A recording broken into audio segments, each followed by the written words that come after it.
Une femme a finalement trouvé un bon emploi lorsque son fils est parti à l'université et a payé tout ce dont il avait besoin depuis. 7 ans ont passé, et ils ne se parlaient plus qu'à travers un écran, mais un jour, il est revenu et n'arrivait pas à croire ce qui s'était passé. Chris, ne t'inquiète de rien. Je paierai tout ce dont tu auras besoin. Si tu as besoin de quoi que ce soit, appelle-moi, dit Olive à son fils à la gare. Il était en route pour New York afin d'aller étudier, et elle avait enfin trouvé un emploi bien rémunéré. Cependant, pendant la majeure partie de la vie de son fils, elle n'a pas pu lui offrir grand-chose. Ses cadeaux étaient toujours des objets d'occasion, car elle l'élevait seule et étudiait la nuit.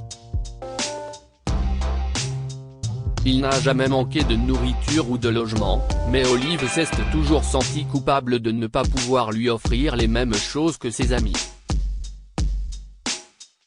Elle a finalement obtenu un salaire convenable et était prête à lui donner tout ce qu'il voulait.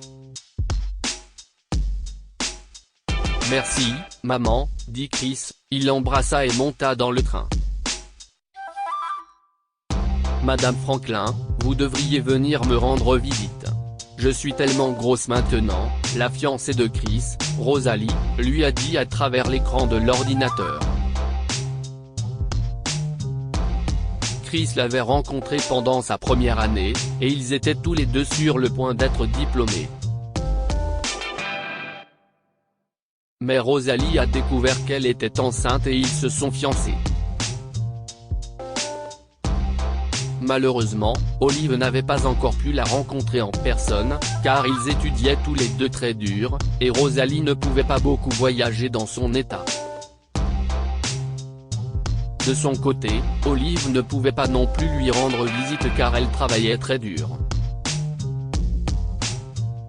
Au fil des ans, elle a fait de plus en plus d'heures de travail malgré son excellent salaire, car elle payait l'université de Chris, son logement, ses dépenses et les siennes. Cependant, elle vivait aussi modestement que possible. Bientôt, Rosalie. J'espère vous rencontrer bientôt. Quand j'aurai un moment de libre, répondit Olive en hochant la tête, et finalement, Chris apparut sur l'écran. Il a dit à Rosalie qu'il devait parler à sa mère, et elle a quitté la pièce. « Maman, je voulais te demander quelque chose », commence Chris en se grattant l'arrière de la tête. Comme Rosalie et moi allons bientôt être diplômés et avoir un bébé, je me demandais si tu pouvais m'aider à trouver une maison. On en a déjà visité une. Elle est dans le New Jersey parce qu'il n'y a aucune chance que nous puissions vivre en ville, mais elle est magnifique. Ça me rappelle la maison. Olive a regardé son fils pendant un moment et a réfléchi. Eh bien, je ne sais pas, murmura-t-elle en pensant à ses économies et à son travail acharné. Elle préparait enfin sa retraite. S'il te plaît, supplia Chris en parlant du coût de la maison et de la somme dont ils auraient besoin pour un acompte. Il a également dit que Rosalie n'avait rien parce qu'elle n'avait pas de famille pour l'aider. Ok, Chris, ok. Je pense que nous pouvons trouver une solution, dit finalement Olive. Elle allait devoir épuiser toutes ses économies et, peut-être, vivre encore plus modestement. Mais c'était possible. Merci. Merci, maman. Je ne sais pas ce que je ferais sans toi, dit Chris, pleurant presque pendant l'appel vidéo, et Olive sourit, sachant que tout cela en valait la peine. J'aimerais que vous puissiez venir ce Noël, commente Olive devant son ordinateur, comme elle l'a fait de nombreuses fois au fil des ans. Son fils avait quitté sa maison il y a 7 ans et n'était pas retourné dans sa ville natale du Maryland. Il ne parlait qu'en chat vidéo. Elle ratait la vie de sa petite fille et détestait cela. Mais tout le monde était occupé. Olive travaillait plus que jamais, car elle aidait encore souvent son fils et avait épuisé ses économies une deuxième fois lorsqu'il avait voulu créer une entreprise. Elle ne lui demandait jamais rien en retour, mais souhaitait qu'il puisse au moins lui rendre visite car elle ne pouvait pas le faire. On ne peut pas, maman. Pas cette année, dit Chris en secouant la tête. Mais merci pour les cadeaux que tu as déjà envoyés à Mallory. Elle les adore. Tu es une grand-mère extraordinaire. Mettez-la sur l'écran, demanda Olive avec douceur et regarda sa petite fille qui avait envie de la tenir dans ses bras. Olive ne savait pas que Chris avait enfin prévu de lui rendre visite. Il ne pouvait pas acheter de billets d'avion pour que Rosalie et Mallory l'accompagnent, mais il était enfin heureux de voir sa mère. Cependant, son taxi s'arrêta devant sa maison, et Chris fronça les sourcils. Il était 21h, et les lumières étaient complètement éteintes. Chris a dit à son chauffeur de taxi d'attendre une seconde et est descendu. Les meubles de la véranda n'étaient plus là. Les plantes que sa mère adorait avaient également disparu. Le jardin était envahi par la végétation, et même le tapis de bienvenue n'était plus là. Il a frappé à la porte. Pas de réponse.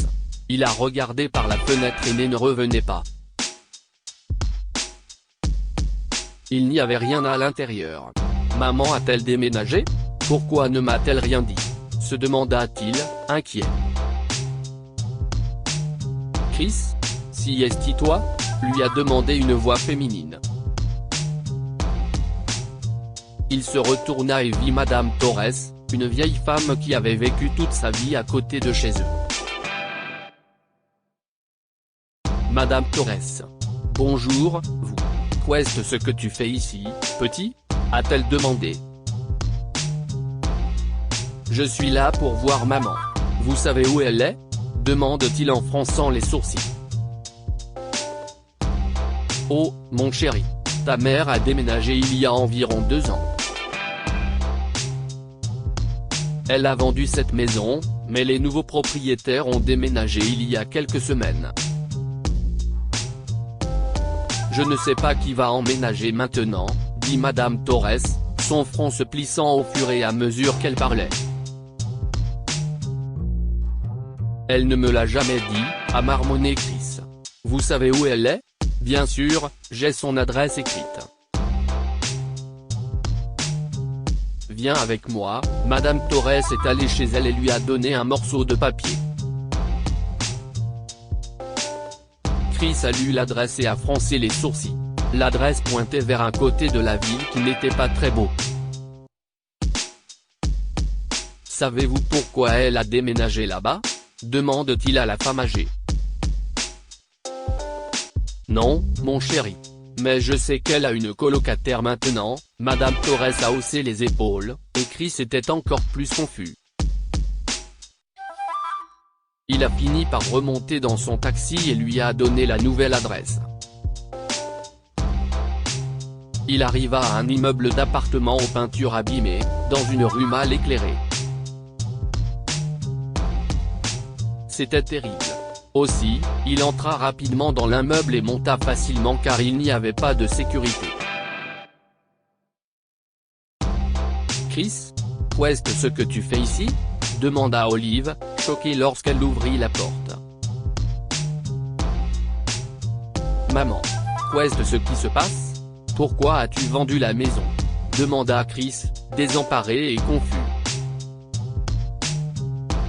Oh, Chris. Entre, soupire-t-elle en faisant entrer son fils dans son minuscule salon. Olive expliqua que la première fois qu'il lui avait demandé de l'argent pour la maison, elle avait quelques économies et les avait épuisées pour leur acheter la maison. Cependant, lorsque Chris lui a demandé de l'argent pour son entreprise, elle n'avait rien économisé et avait décidé de vendre sa maison et de lui donner presque tout le bénéfice. Chris était choqué par cette nouvelle et par le fait qu'il avait été si inconscient,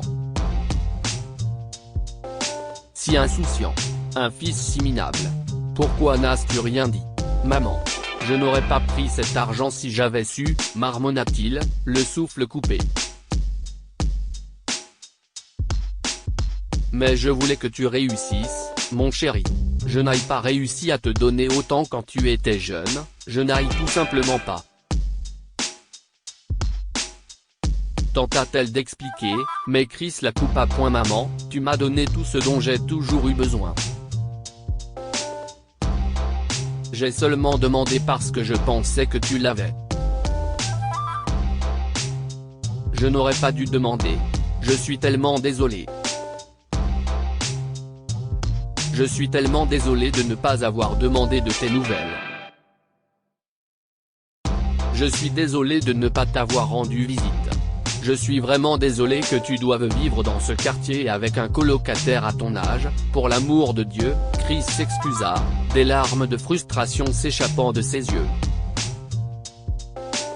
Olive fondit en larmes, elle aussi, et serra tendrement son fils dans ses bras tandis que Chris lui faisait plusieurs promesses. Il appela Rosalie le soir même, lui expliqua tout, et tous deux décidèrent qu'il était temps qu'Olive se rapproche d'eux. Par chance, elle trouva rapidement un nouvel emploi dans le New Jersey. Finalement, ils construisirent une suite pour elle afin qu'Olive ne rate pas une seconde de la vie de sa petite fille. Et lentement mais sûrement, Chris remboursa à sa mère chaque centime qu'elle lui avait donné pour la maison et l'entreprise, qui décolla de façon exponentielle et leur permit de vivre confortablement. Mais surtout, Chris n'a plus jamais permis à Olive de sacrifier quoi que ce soit d'autre. Que pouvons-nous apprendre de cette histoire?